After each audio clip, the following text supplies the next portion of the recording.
Prometimos que también íbamos a tener un capítulo para el sector público y ha llegado el momento, así que voy a invitar a mi colega y compañero Manuel Járrega, presidente de la Asociación Española de la Asociación Catalana de Facility Management, a que se incorpore conmigo. Manuel es, bueno, trabaja en Schneider Electric y bueno, pues es el presidente de la Asociación Catalana y además, bueno, pues tiene muchísima experiencia como ingeniero industrial y ahora mismo además está metido en temas de transformación digital en el Facility Management, así que es fenomenal. Luego también me gustaría que nos acompañase Luis Dalmau. Luis, que es arquitecto y Facility Manager también, y es el responsable del área de implementación de técnicas de gestión de inmuebles y servicios de soporte en la Generalitat. Así que, bueno, pues Emilio, por favor, también, que es el director general de Eulen en España y Portugal, y también con muchísima experiencia en el Facility Management, y los tres pues van a abordar ese capítulo que introduje hace unas horas respecto pues la desindexación, la productividad en el entorno construido de la administración. Muchas gracias, Enrique. Gracias también a IFMA por invitarnos hoy a la Asociación Catalana Facility Management a este tema que vamos a hablar, en el cual, bueno, hablaremos no solamente de cosas e ilusiones, sino también de problemas. Aquí nos toca hablar también de problemas, ¿verdad, Emilio? O sea que hablaremos de dos cosas, de productividad y también de desindexación, ¿vale? Bien, cuando hemos preparado esta jornada, pues bueno, esta mesa redonda, empezamos a buscar una serie de preguntas, ¿no? La primera pregunta es necesitamos entender cuál es el problema de la desindexación. Y me gustaría dirigirte a ti, Emilio. ¿Cuál sería la problemática de la desindexación en la actualidad? Bueno, a ver, en un momento en el que bueno, todos sois conscientes de lo que ha subido los precios. No hay más que ir a comprar o pagar el recibo de la luz en casa y ya con eso nos damos cuenta de lo que nos han subido los precios, ¿no? Eso en el mundo, digamos, cotidiano. Lo trasladas al mundo ya de la empresa y bueno, pues los salarios están subiendo por encima del 6%, eso sin contar el SMI, que ha subido un 47% en la última legislatura. Tenemos un mecanismo, como era el MEI, de equiparación intergeneracional, que nos ha subido medio puntito la seguridad social a las empresas y que ha quedado ahí y nadie se entera de nada, pero que es medio puntito más de coste que nos han metido a las empresas y 0,1 que os han metido a todos en vuestras nóminas. ¿Vale? Que eso también... Bueno, todo eso al final pues es incremento, ¿no? Pero hay una ley, que además es del año 2012, que solo aplica al sector público, que fue trasladada un poquito después a la ley de contratos del sector público, que en vez de indexar dice desindexar. Y ese desindexar es, da igual lo que suban los precios, que yo sigo pagando lo mismo, ¿no? Bueno, al final los costes nuestros han subido un montón. Lo hablábamos antes, ¿no? Manuel, tú al final en tu empresa te habrán subido los costes y un montón. Hasta en mi casa. Y claro, y yo estoy por decirle a la compañía de la luz, cuando me pasa el recibo, decirle, no, vamos a ver, ¿por qué me cobran más? Esto es una ley de desindexación, pues no pasa nada, aguanta tú el coste, ¿no? Bueno, pues eso es lo que está pasando, que hay otros que están aguantando el coste mientras que los precios siguen subiendo, ¿no? Y eso tiene un límite. Y esta ley de desindexación, al final, bueno, está siendo un marco. Creo que ha habido algunos cambios, ¿no? Respecto al tema de la parte de obras, que eso sí que se ha tocado, pero la parte de servicios no, ¿verdad? ¿Me comentabas? Sí, bueno, ya como el clamor fue tan grande y además, claro, hay un mundo, yo creo que hay una diferencia en la administración pública y Luis la conoce más que yo que está ahí dentro, ¿no? Aunque hablábamos antes que cuando hablamos de administración hablamos tan en general de administración que no distinguimos entre la administración y los políticos, ¿no? Que a lo mejor es distinto, ¿no? Que los políticos están en la administración pública pero no son la administración pública, ¿no? Y es verdad que al final, pues yo no sé si os habéis fijado, pero de repente empezaron a aparecer obras paradas. Obras paradas. Yo hay una rotonda yendo hacia mi casa que lleva año y medio parada. Allí nadie hace nada. De hecho, he vuelto a empezar a crecer la mala hierba y allí está parada. Pues supongo que la empresa que estaba haciendo llegó un momento en que le salía más rentable pagar la garantía, ¿no? El aval que a lo mejor había tenido que poner al firmar el contrato con la administración pública, que acabar la obra, y ahí la deja, y no se ha acabado. Entonces, claro, en la parte de servicios es más difícil, porque si tú estás, no sé, limpiando un hospital, lo de decir voy a parar la limpieza en el hospital y dejo de limpiar el hospital, se puede organizar un buen follón, ¿no? Y hay infraestructuras críticas, hay una serie de cosas en las que no se puede hacer eso, las obras sí se paran.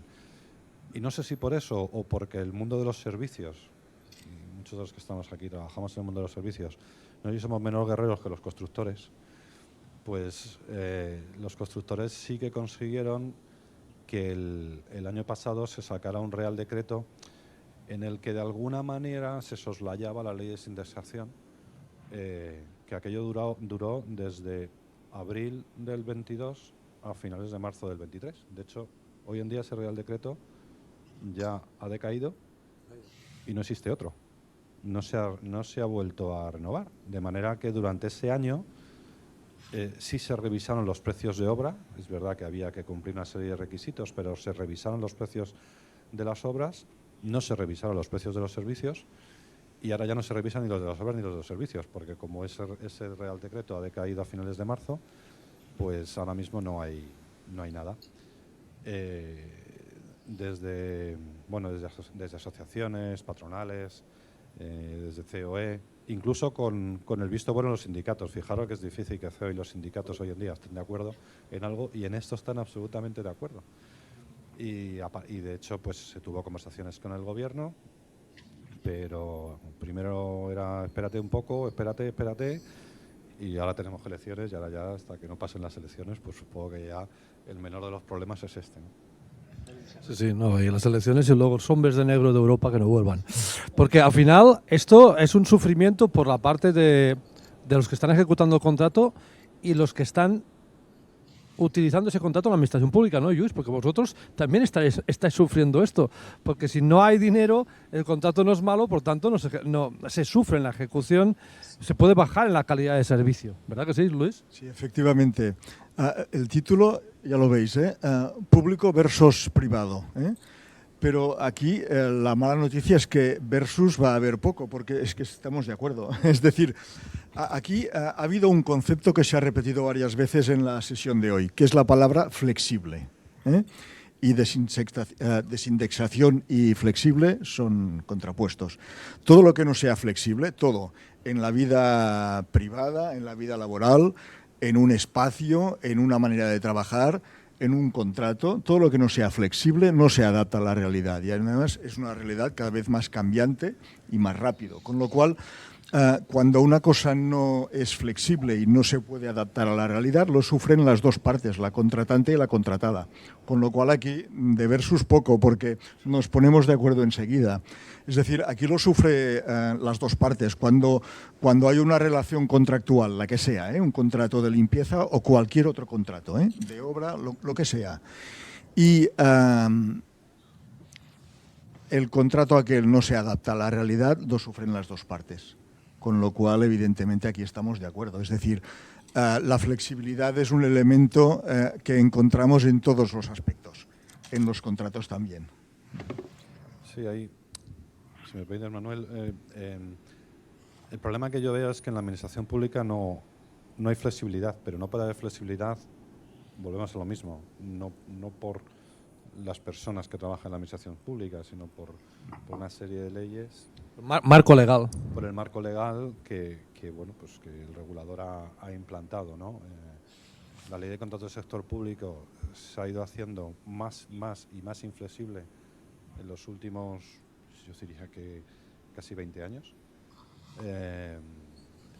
Yo siempre digo y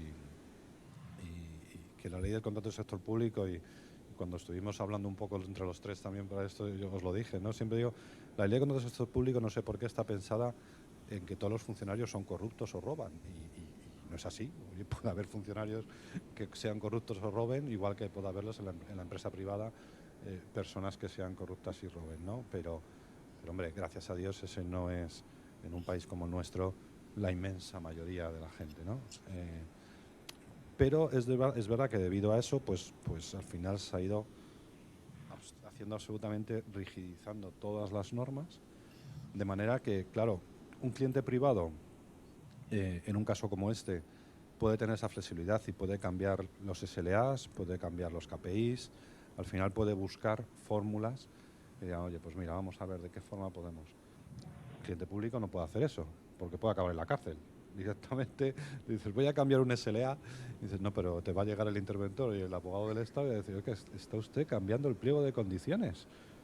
¿Está dejándole a la empresa que cambie la ejecución del pliego de condiciones? Vas a la cárcel. Claro, eso nos ha llevado a una situación que es absolutamente, no sé, kafkiana, porque dices, oye, pero vamos a buscar ahorros entre todos, que seguramente los podremos conseguir, ¿no? Pero vamos, partiendo de la base de que la administración pública os tenéis que gastar el presupuesto antes del 31 de diciembre, porque si no el año que viene te lo quitan, y entonces ¿qué interés tengo en ahorrar, no? Bueno. Y como solución, la única manera es hacer presión al legislativo para que cambie. O sea, a partir del 23J, después de ese fin de semana, habrá que empezar a trabajar con el gobierno que salga con el fin de que tengan en consideración esto, porque esto va a poner a muchas empresas en dificultades, incluso algunas que tengan dificultades muy serias, ¿no, Emilio? Que alguna que tenga que cerrar, tal vez. Pero yo creo que aquella compañía que hoy en día, en los últimos 2-3 años, tenga su estrategia basada en su mayoría en el cliente público, si no hacerlo ya está a punto. Es imposible. Aquellas compañías, por ejemplo, mira, fijaros, el negocio de servicios, todo lo que es el mundo de los servicios sociosanitarios, se ha estado hablando antes del mundo Silver, ¿no? En 2 ponencias anteriores a la nuestra, en 2 mesas anteriores a la nuestra, todo el mundo Silver. En España es verdad que hoy en día el mundo Silver sigue absolutamente en manos de la administración pública, en una inmensa mayoría. Es quien promueve residencias, ayuda a domicilio, teleasistencia, en una inmensa mayoría, ¿vale? ¿Podéis imaginaros lo que han subido los costes de mantenimiento de una residencia? Porque una residencia es la comida, que ha subido, vuelvo a decir, ir a la compra y daros cuenta, bueno, pues eso, en una residencia, el aire acondicionado, porque las personas que están en residencia no vas a dejarlas que pasen calor o frío, entonces el aire acondicionado. Todos esos costes se han incrementado muchísimo y la mayoría de los contratos que hay de gestión de residencias públicas, pues en muchos casos están firmados por 4 o 5 años tranquilamente. Claro, el que pensó en el año 2021 o 20, incluso en pleno COVID, en hacer una oferta para esos 5 años, claro, no se imaginaba que iba a haber una guerra de Ucrania, que iban a subir todas las cosas, tal, y tiene esa residencia, a lo mejor los 2 primeros años la ha aguantado. El tercero, y le quedan otros 2 años de contrato con los precios que calculó en aquel momento, con IPCs del 1 o del 0 y pico, que es lo que todo el mundo pensaba que iba a ser después del COVID, está muerto. Y dentro de esto, Luis, viendo ya desde el punto de vista de diseño, también con tu faceta como buen arquitecto, ¿no? Claro, todo esto significa que al final tendríamos que intentar conseguir edificios más productivos, ¿no? Que sería el otro argumento de nuestra charla, ¿no? ¿Cómo, según tú, tendríamos que cambiar los edificios para que sean más productivos en general? El concepto es edificios productivos, ¿eh? Yo voy a ampliarlo un poco más y voy a empezar un poco por la base. Es decir, espacios construidos productivos. Pueden ser edificios, pero cualquier espacio construido también debe tener una gestión. El Facility Manager es gestión de espacios construidos, no solo edificios. ¿Qué diferencia hay? Pues esta calle o la plaza también es un espacio construido, que no es un edificio y que también hay que gestionar adecuadamente. Y aquí el Facility Manager también tiene que intervenir, ¿eh? Con lo cual, empecemos por la base.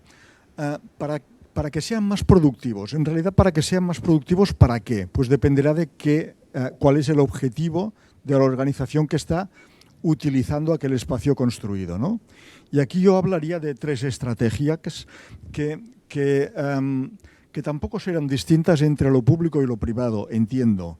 Es decir, muchas veces hablamos de lo público como si fuera muy distinto a lo privado y en realidad normalmente la distancia está en lo grande que es. Es decir, lo público acostumbra a ser muy grande y muy complejo, pero hay privado que también lo es. Con lo cual, la gestión del Facility Manager en lo público y en lo privado yo creo que se parecen mucho, ¿eh? Y cuando la dimensión es grande se parecen aún más. Entonces yo hablaría de 3 estrategias, 3. La primera, que lo hemos hablado varias veces en este acto, flexible. Y para ser flexible ayuda a lo digital, ¿eh? Digitalizar espacios construidos, la plaza, la calle o el edificio, digitalizar el espacio, aquello que está construido, pero digitalizar también la gestión de estos espacios construidos. Flexibilidad y digitalización van de la mano.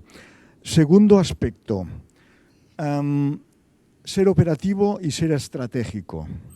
Ser operativo es principalmente en la fase de uso de aquello que ya está construido.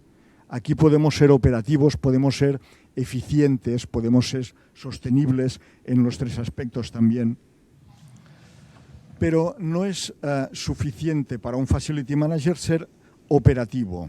El Facility Manager tendría que intervenir no en la fase de uso nada más, como decía Paco, sino en el inicio, en todo el ciclo de vida. Para intervenir en todo el ciclo de vida no empieza en la fase de proyecto, empieza antes del proyecto. Antes del proyecto tenemos el programa funcional. ¿Cuál es realmente aquel espacio construido que nos va a dar los servicios que nosotros deseamos para nuestra organización? Muy distintos para cada tipología. Pero antes del programa funcional también está el plan integral, el plan estratégico. Cuando el Facility Manager interviene en todo el ciclo de vida, empezando por el plan estratégico de su organización, es cuando puede ser estratégico. Con lo cual el Facility Manager real, el potente, ya estamos aquí en un acto de IFMA, el Facility Manager potente es el que en su organización, aparte de ser operativo, puede ser estratégico porque interviene en la estrategia de su organización, en el plan estratégico de los espacios construidos. Con lo cual, estos 3 conceptos yo creo que nos darán los espacios productivos. Déjame que llegue a una conclusión rápida. Obviamente voy a poner agua a nuestro molino, Enrique. ¿Qué tiene que hacer la administración pública para realmente tener unos costes adecuados? No desindexar, sino poner a Facility Manager desde el inicio en la estrategia del proyecto de sus patrimonios. Ahí sí que hay los ahorros y veríamos, por ejemplo, la curva que nos ha enseñado el ciclo de vida antes Paco. Eso sí que es un buen trabajo. No hacer las cosas a la brava, ¿no, Emilio? Correcto, pero no solo son ahorros, que sería la parte operativa. Es decir, cuando somos estratégicos e intervenimos en el inicio del plan estratégico, no solo seremos operativos ahorrando energía o dinero o espacio, alinearemos nuestros espacios construidos con el objetivo de nuestra organización, pública o privada, grande, pequeña, mediana, lo que sea. Es esta la clave del Facility Manager y estamos en un acto de IFMA. Yo creo que además la administración necesita cambiar sus normas. Al final, en España, la administración no puede sacar un concurso público donde integre servicios. ¿Qué Facility Manager ve sus servicios por separado? Un Facility Manager yo creo que generalmente ve sus servicios integrados, entre otras cosas porque está buscando permanentemente sinergias, mejoras, etcétera, pero dentro de un servicio integrado. La administración pública no puede sacar concursos de servicios integrados. Simplemente con que saque concursos en los que hay tipologías distintas, ya ha habido recursos, ya ha habido sentencias en los que por sacar en un mismo contrato limpieza y mantenimiento, ha habido ya tribunales, tanto por ejemplo en Andalucía como en Castilla-La Mancha, que han fallado que efectivamente eso limita la competencia y que por lo tanto no se puede sacar el contrato de limpieza y mantenimiento junto. Luego la estrategia del Facility Manager en la administración ya empieza a estar fastidiada desde ese punto. si no cambiamos la ley que permite hacer eso. Sí, pero cuando el Facility Manager interviene desde la fase inicial, desde el proyecto estratégico, y aquí Paco nos daba alguna pista, si en vez de fijar cómo se tienen que hacer los servicios, fijamos el objetivo final de estos servicios, concesiones, servicios de superficie, aquí está la clave. No en decir cuántas horas queremos comprar, sino cuál es el objetivo final que queremos obtener. Y aquí es la empresa de servicios la que nos dirá cómo lo hace. Pero lo que tenemos que fijar no es cómo queremos hacerlo, sino cuál es el objetivo final. Yo me quiero encontrar muchos en la administración como tú, Luis, porque la inmensa mayoría no son así. La inmensa mayoría lo que compran es, perdóname la expresión, carne. No, es que yo quiero una limpiadora de 9 de la mañana a 2 de la tarde. No, vamos a ver, usted lo que quiere es limpieza, no una limpiadora. Yo que soy el especialista ya le diré cómo tiene que limpiar esto y si necesita una o dos o tres, ¿no? Pero la administración no hace eso, en una inmensa mayoría. Bueno, en general, público y privado, lo que tenemos que comprar es un resultado final, no unas horas de un determinado profesional. En general, público y privado. Perfectamente de acuerdo, sí. Bueno, es la hora del despertador, nos han despertado. No sé si hay alguna pregunta. Yo quería, antes he hablado de qué pasa por ahí fuera. Yo quiero hacer referencias a dos. A la General Service Administration de Estados Unidos, que es ejemplar en todo este aspecto, pero que tiene el concepto que habéis dicho. Para ella no hay un servicio de mantenimiento, hay los servicios que yo necesito. Y además hacen de todo. Otra es el modelo australiano, ya he dicho, el Total Asset Management, que es lo mismo. Pero hay un tema que está de base en todo ello, y es la falta todavía de cultura de FM en la administración. Desgraciadamente, yo he dirigido máster prácticamente por parte de la administración, alumnos que vengan de la empresa, de la administración pública, tienden a cero. Totalmente y son de los acuerdo. que gobiernan. Sí, totalmente de acuerdo. Aquí, Luis, ¿nos puedes explicar algo? Pues tú eres codirector del posgrado en el colegio. El codirector del posgrado de Facility Management del COAC, más o menos la mitad de los alumnos son de la empresa también pública. Sí. Y ahí tenemos la mitad, ¿eh? La mitad son de administración pública, en este caso. En este caso. En este caso. Un poco, es diferencial. Pues nada, muchísimas gracias. Yo la verdad es que me he quedado que en esta sesión han salido 3 veces referencias al marco normativo. Una al principio relacionado con el urbanismo, y yo creo con mucho acierto, la flexibilidad que comentaba Luis relacionada con el urbanismo. Luego en la parte de co-living también, para desarrollar el co-living hace falta cierta visión y el marco normativo la tiene también que adaptar. Y luego acaba de salir aquí también con todo el marco de contratación y bueno, todo lo que habéis comentado. Realmente yo creo que se necesita esa visión, ¿no? Y se necesita implementar esa visión cuanto antes en el marco normativo para facilitar la sostenibilidad y el flex development que dirían los ingleses, ¿no? Y nosotros como asociaciones tenemos que tener la resiliencia de ser pesados con el marco normativo para que cambie. Es uno de nuestros deberes, aunque nos es muy difícil y muchas veces no nos hacen caso o cambian los gobiernos cuando estás a punto de conseguir algo. Y lo otro con lo que me quedo es con esa visión estratégica que me parece que es la que tiene que tener el FM en la sociedad y en las organizaciones, porque además el FM está preparado para asumir esa responsabilidad estratégica. Cuando veis vuestra formación es muy profunda en recursos humanos, en dirección general, en procurement, en compras, en innovación, etcétera, etcétera, etcétera. Y esos perfiles profesionales son únicos.